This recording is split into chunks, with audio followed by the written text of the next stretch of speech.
Ads లేకుండా latest episodes చూడండి. మన వాళ్ళు అరేంజ్ చేసిన వాళ్ళ సంగతి తర్వాత చూద్దాం.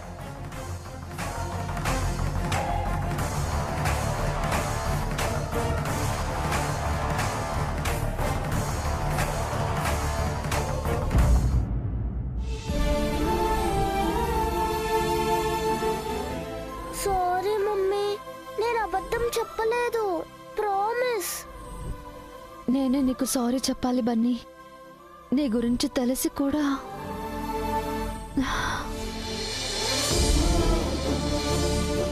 సారీ.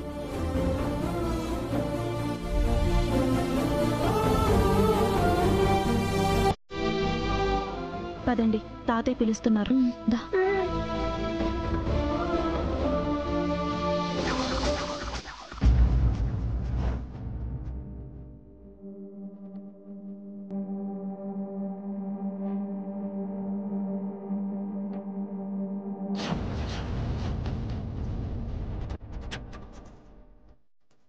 అందరూ వచ్చేసినట్టేనా?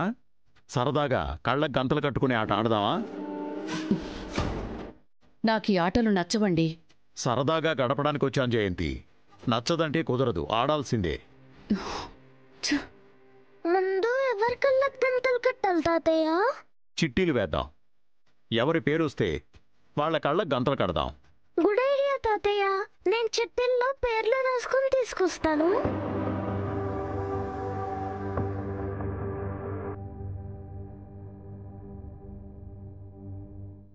బన్నీ, ఒక చిట్టి తీసి పేరు చదువు.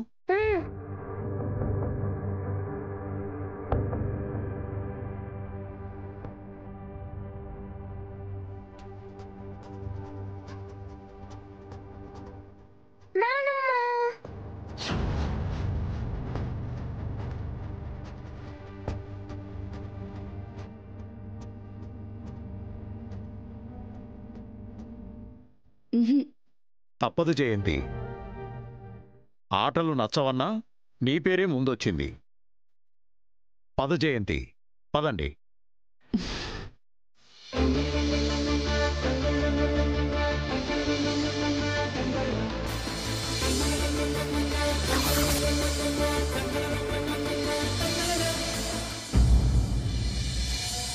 సారీ సార్, 2 సార్లు ప్రయత్నించాం, ఫెయిల్ అయ్యాం. ఇక మా వల్ల కాదు. డబ్బు తీసుకుని మీ వల్ల కాదంటే ఎలాగా? ఈవినింగ్ వరకు టైం ఉంది కదా, ట్రై చేయండి. ఆవిడికి మా మీద డౌట్ వచ్చింది సార్. ఆ పిల్లాడు వాళ్ళ అమ్మకి చెప్పేశాడు సార్. దొరికిపోతాం సార్. అది అఖిల్, వీళ్ళుంటే మనం దొరికిపోతాం. వెళ్ళిపోమని చెప్పు. వీళ్ళ వల్ల కాదని వీళ్ళ మొహాలు చూసినప్పుడే నాకు అర్థమైంది. మరి అప్పుడే చెప్పొచ్చు కదా, ఇప్పుడు చెప్తారేంటంటే? ఏదో మీ ఆయన మొహం చూసి ఆగాను. వెళ్ళండి, వెళ్ళి ఏ గడ్డో ఆకులో పీక్కోండి. మీకెందుకే మటర్ ప్లాన్లు? వెళ్ళండి వెళ్ళండి. ఇప్పుడు ఏం చేద్దాం? ఇంట్లో ఏం చేయలేకపోయాం, ఇక్కడ ఏం చేయలేకపోయాం. మనం వేస్ట్ రా. బసు అక్క కడుపులో పిండం గట్టి దానిలా ఉంది. అందుకే మనం ఎన్నిసార్లు ట్రై చేసినా ఫెయిల్ అవుతూనే ఉన్నాం. ఈసారి ఫెయిల్ కాము. ఇలా జరుగుతుందని నాకు ముందే తెలిసి నా ప్లాన్లో నేనున్నాను.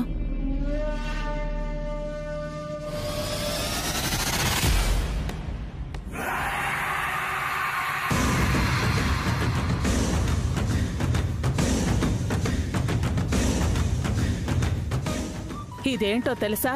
ఏంటది? ఇది కడుపులోకి వెళ్ళిందంటే లోపలున్న పెండం వెంటనే కరిగిపోతుంది, కడుపుని కాల్ చేస్తుంది. దీన్ని వసు కడుపులోకి పంపిస్తాను. ఎలా పంపిస్తావు? ఇప్పుడు అందరూ భోంచేస్తారు కదా, వసు తినే రసంలోనో సాంబార్లోనో దీన్ని కలిపితే సరే.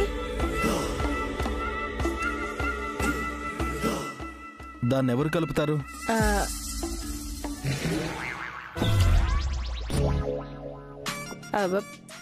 ఏంటి నన్ను చూస్తారేంటి? ప్లాన్ చెప్పడం నేనే, అమలు చేయడం కూడా నేనేనా? మా హ్యాండ్ అంత మంచిగా లేదే, నువ్వే చెయ్యి.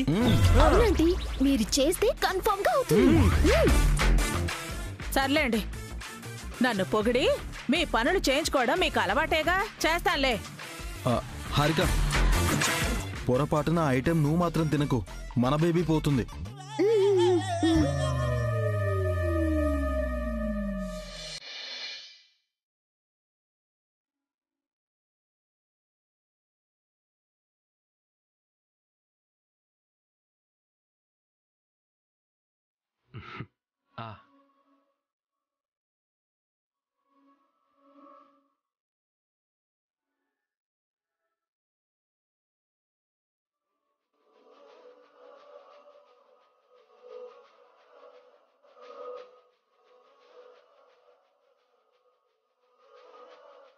పిన్ని గారు మీరు కూర్చోండి, నేను వడ్డిస్తాను. వాళ్ళ కొట్టించవే, నా సంగతి నేను చూసుకుంటాను.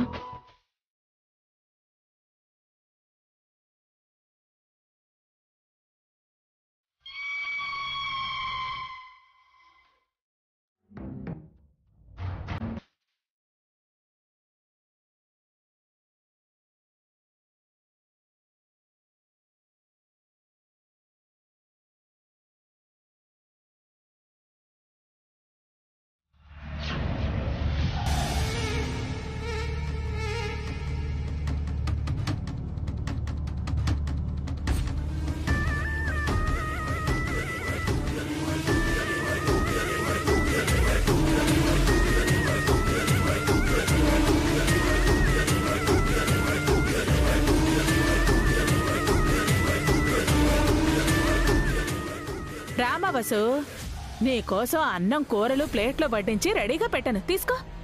మీరు తినండి పిన్ని. నువ్వు కడుపుతా ఉన్నావు కదా, నీకోసమే రెడీ చేశాను వసు, తిను. తీసుకో, తిను. హారిక కూడా కడుపుతోనే ఉంది కదా వదినా, తనకివ్వు. అమ్మో, నాకొద్దు, నాకొద్దు, వద్దు. అదేంటమ్మా అంత కంగారు పడుతున్నావు? అంటే ఎవరు తినాల్సిన ప్లేట్ మీద వాళ్ళ పేరు రాసుంటుంది కదా మావయ్య. ఈ ప్లేట్ బస్సు అక్క కని ఆంటీ చెప్తుంది కదా, అంతే.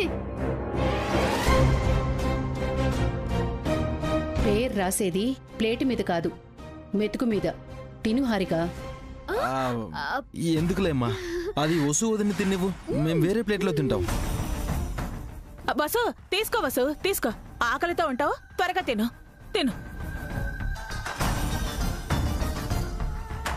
పావని, నాకు కూడా వడ్డించు.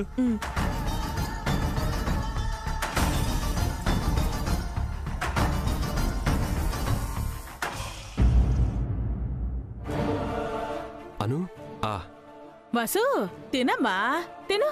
డాడీ, నువ్వు సరిగ్గా ముద్దలు పెట్టట్లేదు, పెద్ద పెద్ద ముద్దలు పెడుతున్నావు. మమ్మీ అయితే చిన్న చిన్న ముద్దలు పెడుతుంది. నేను పెడతానమ్మా. అవసరం లేదు, నేను పెడతాను. వసు అయితే కరెక్ట్గా తినిపిస్తుందని తను అంటుందిగా, పెట్టనివ్వు అభి. పిన్ని, ఈ ప్లేట్ తీసుకోండి. వాళ్ళకి కావాలంటే నేను తినిపిస్తాను కదా, నువ్వు తిను. ఆ ప్లేట్ నీకే రాసి పెట్టినట్టుందమ్మా, నువ్వే తిను. నేను తర్వాత తింటానన్నయ్యా, ఆఖర్లో తింటాను. రామ్మా, పెడతాను.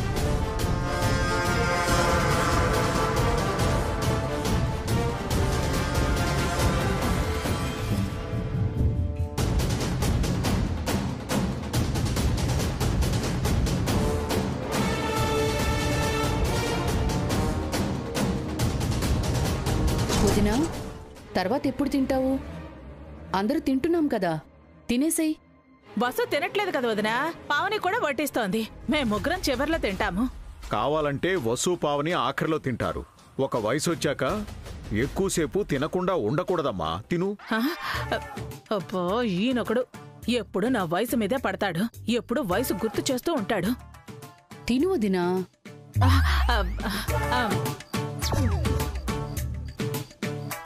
చిన్నప్పుడు ఎప్పుడో నీ గోరు ముద్దలు తినిపించాను, ఆ రోజులు గుర్తొస్తున్నాయి సుమంగళి. కొంప తీసి ఇప్పుడు తినిపిస్తాడా ఏంటి? ఇలా రామ్మా. అన్నయ్య, ఎందుకు ఇప్పుడు ఇవన్నీ ఎందుకు? పిలుస్తున్నారు కదా వదినా, రండి. వస్తున్నా వస్తున్నా.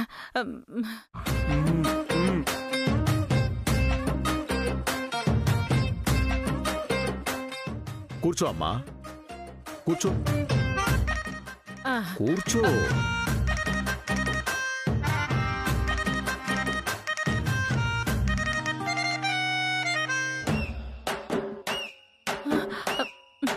తినమ్మా. వద్దనయ్యా వద్దు.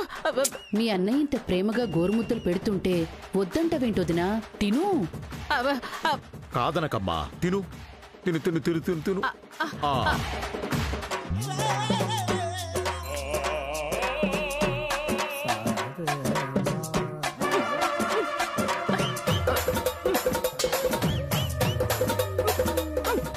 వదినా, కావాలంటే నేను కూడా కలిపెట్టినా? వీళ్ళ ప్రేమ తగలయ్యా. తినంటే ఏమంటారు, తింటే ఏమవుతుందో. తినమ్మా, కొంచెం తిను. వద్దనయ్యా. తినమ్మా, కొంచెం కొంచెం.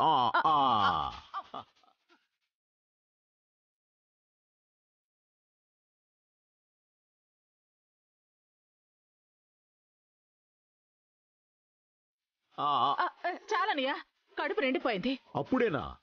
ఇంకొంచెం తినమ్మా. అయ్యో,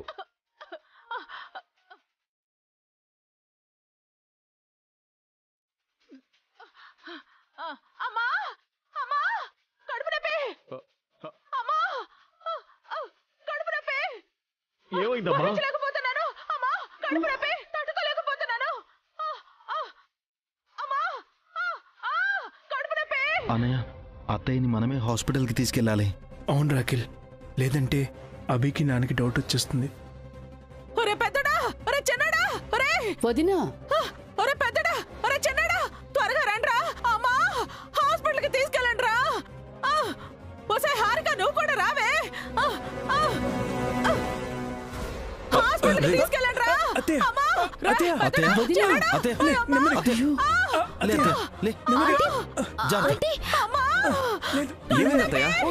కడుపు నొప్పి ఎందుకు వస్తుంది వదినా? నాకేం తెలుసు వదినా, డాక్టర్ని అడిగితే చెప్తారు. మేము అత్తయ్యని హాస్పిటల్ తీసుకెళ్తాం. అవును, ఇంటికి వెళ్ళన్నా.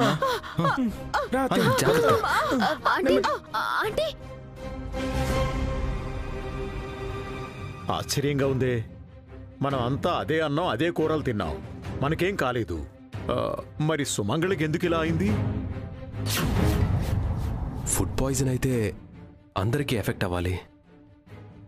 అత్తకి మాత్రమే పెయిన్ వచ్చిందంటే సంథింగ్ ఈజ్ రాంగ్.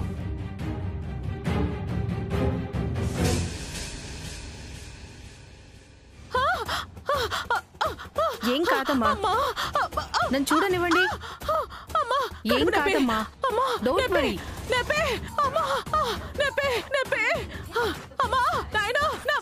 కాస్త ఓర్చుకోండి, నేను చూస్తున్నాను కదా. అలా అరవకండి.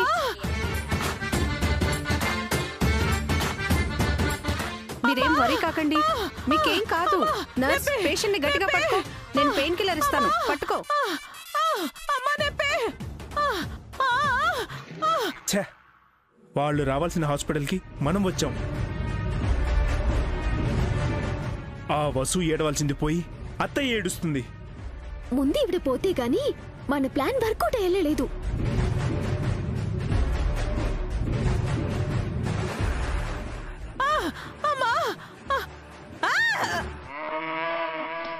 నర్స్, డాక్టర్, డాక్టర్, ఏంటిది? డాక్టర్, డాక్టర్, నర్స్, గట్టిగా పట్టుకో.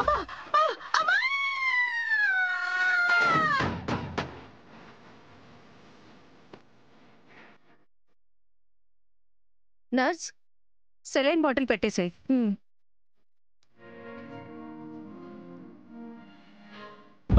Doctor, I'm very sorry.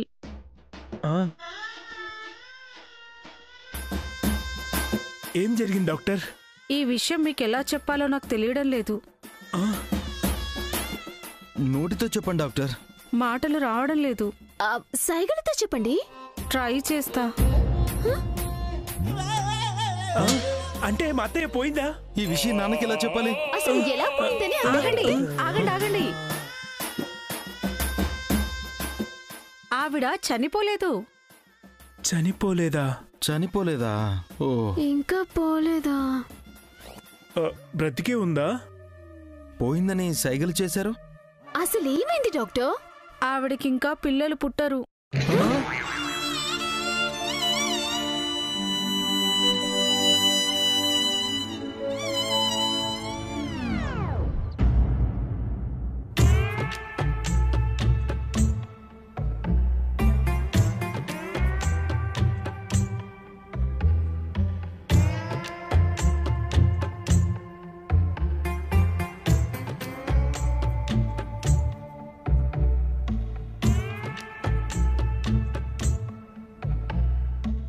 Doctor ఏమందిరా? అడిగేది మిమ్మల్నే, చెప్పండ్రా. ఏమే, నువ్వైనా చెప్పవే. ఎవరో ఒకరు చెప్పి చావండ్రా. నీకు ఇక పిల్లలు పుట్టారంట. అంతేనా? నాకు పిల్లలు పుట్టరా? అయ్యో దేవుడా, ఓరి భగవంతుడా, నాకిక పిల్లలు పుట్టరా? ఎందుకే అంతలా అరిచి గోల చేస్తున్నావు? ఇప్పుడు నీకు పిల్లలు పుట్టకపోతే దేశానికి వచ్చిన నష్టమేం లేదు. మీకిక పెళ్ళయ్యే ఛాన్సే లేదు. ఇక పిల్లల గురించి దిగులెందుకు? ఏంటి వీళ్ళ ఉద్దేశం? నేను మళ్ళీ పెళ్లి చేసుకుని పిల్లలు కనకూడతానా? అంతా మీ వల్లే ఆంటీ. లేదంటే ఈ బెడ్ మీద వసు అక్క ఉండేది. ఇక పిల్లలు పుట్టారని డాక్టర్ వసు అక్కకి చెప్పుండేది. చూసింది చాలు, ఇంకా బయలుదేరు. డాక్టరు డిశ్చార్జ్ చేశారు, పద. ఇంకా ఇక్కడే ఉంటే పోస్ట్ మార్టం చేస్తారు, రండి. ఒరే చిన్నడా, కొంచెం హెల్ప్ చేయరా లేవడానికి.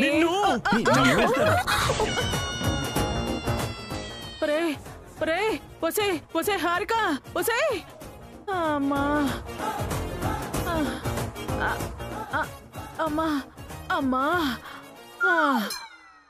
ఒరే చిన్నడా, ఇక నాకు పిల్లలు పుట్టరనేది ఎంత పెద్ద సీను. బోయపాటిలా ఎంత బిల్డప్ చేయాలి, రాజమౌళిలా ఎన్ని షాట్లు కట్ చేయాలి, త్రివిక్రమ్లా ట్రాలీ వెయ్యాలి, సుకుమార్లా క్రేన్ వాడాలి, పూరి జగన్నాథ్లా డైలాగులు రాయాలి, తమంతో ఆర్ఆర్ కొట్టించాలి. అవేవి లేకుండా సింపుల్ గా తీసి పడేస్తారా? అంటే నేను కమెడియన్నేనే కదా. చెప్తా మీ సంగతి. మీ ఫ్యామిలీని నాశనం చేయడానికి పుట్టిన ఆడ సెకుండ్రా నేను. మిమ్మల్ని అందరినీ నాశనం చేసే వరకు వదిలిపెట్టను.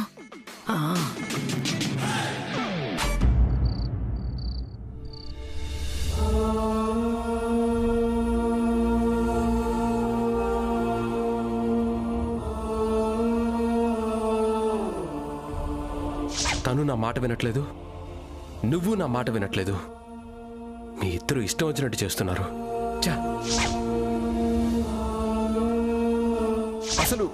అసలు నా పిల్లల్ని చూసి నేర్చుకోండి. నేను చెప్పిన మాట వింటారు.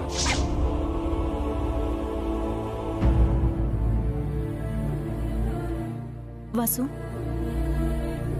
సారీ వసు, నా వల్ల కావట్లేదు. ఇంకా నువ్వు సహనంతో భరించినా నేను తట్టుకోలేకపోతున్నాను. వెంటనే అత్తయ్యతో అభితో విషయం చెప్పేద్దాం.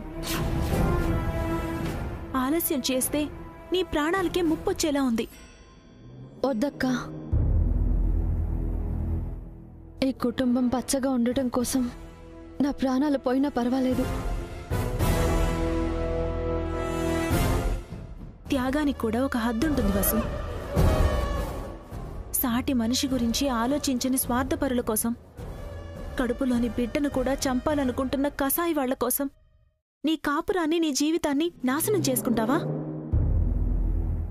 ఇక్కడెవరూ చెడ్డవాళ్లు కాదక్కా. అవసరాలు, పరిస్థితులే మనుషుల్ని మారుస్తాయి. నిన్న మొన్నటి వరకు బావగారికి నేనంటే గౌరవం, అభిమానం. అఖిల్కి నేనంటే ఇష్టం, ప్రాణం. ఈరోజు వాళ్ళు మారారు అంటే అందుకు కారణం ఆస్తి, డబ్బు. వాటికన్నా మనుషులే ఎక్కువ అని తెలుసుకున్న రోజు మళ్ళీ మంచిగా మారతారు. అప్పటి వరకు నువ్వు, నీ కడుపులోని బిడ్డ ప్రాణాలతో ఉండాలి కదా వసు. నేను ఇంటికొచ్చినప్పుడు ఈ కుటుంబం ఎలా ఉందో ఇక మీదట కూడా అలాగే ఉండాలక్క. అందుకోసం అవసరమైతే నా జీవితాన్ని పణంగా పెడతాను. అతి మంచితనం కూడా పనికిరాదు వసు. నాకు మన కుటుంబమే అన్నింటికన్నా ఎక్కువ అక్క. బావగారి గురించి అఖిల్ గురించి ఆయనతో చెప్పడానికి క్షణం పట్టదు. కానీ ఆ తర్వాత జరగబోయేది నువ్వు నేను ఊహించలేము. అత్తయ్య మావయ్యలు కలలు కంటున్నా ఈ ఉమ్మడి కుటుంబం ముక్కలైపోతుంది. అది వాళ్ళు తట్టుకోలేరు. అది తెలుసు వసు. మావయ్య గారు నీ పట్ల మంచిగా ఉన్నా అత్తయ్య గారు కోపంగా ఉన్నారు. నువ్వు బిడ్డని కనడం అత్తయ్య గారికి అస్సలిష్టం లేదు. నీ కడుపు పోగొట్టడానికి పరోక్షంగా అయినా అత్తయ్య గారు అంగీకరించే అవకాశం ఉంది.